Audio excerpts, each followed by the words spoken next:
Were chemical weapons a real threat during Operation Desert Storm? Imagine stepping into a conflict where the use of chemical agents could dramatically escalate the danger, affecting not only soldiers but also civilians and the environment. During the Gulf War, which took place in early 1991, concerns about chemical weapons played a significant role in military planning and international diplomacy. But how real was the threat of chemical weapons during this operation? The Iraqi government under Saddam Hussein possessed a substantial arsenal of chemical agents, including nerve agents such as sarin and tabun, blister agents like mustard gas, and blood agents.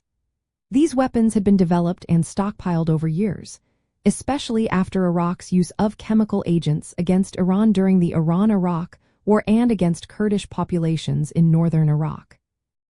By the time of the Gulf War, Iraq was believed to have thousands of tons of chemical agents stored in various locations. Despite this, the actual deployment of chemical weapons during Operation Desert Storm was limited. Iraq did not launch chemical attacks against coalition forces or civilians during the conflict. Several factors contributed to this restraint.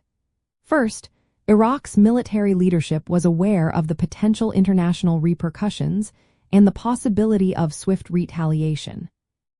Second, the coalition forces had prepared extensive defensive measures, including protective gear, detection devices, and decontamination procedures, which mitigated the threat. International intelligence agencies closely monitored Iraq's chemical weapons capabilities before and during the conflict. While there were credible reports of Iraq moving chemical weapons and conducting tests, there was no confirmed use of these weapons on the battlefield during the operation. The United Nations Special Commission, established after the conflict, verified that Iraq had destroyed much of its chemical weapons stockpiles and production facilities. Furthermore, Iraq's chemical weapons program was heavily targeted during the conflict. Coalition airstrikes targeted known chemical weapons sites, and the United Nations inspectors verified destruction efforts.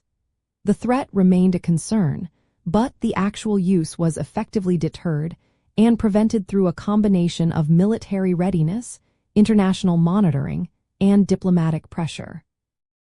In summary, while Iraq possessed a significant chemical weapons capability during Operation Desert Storm, the actual threat of their use was limited.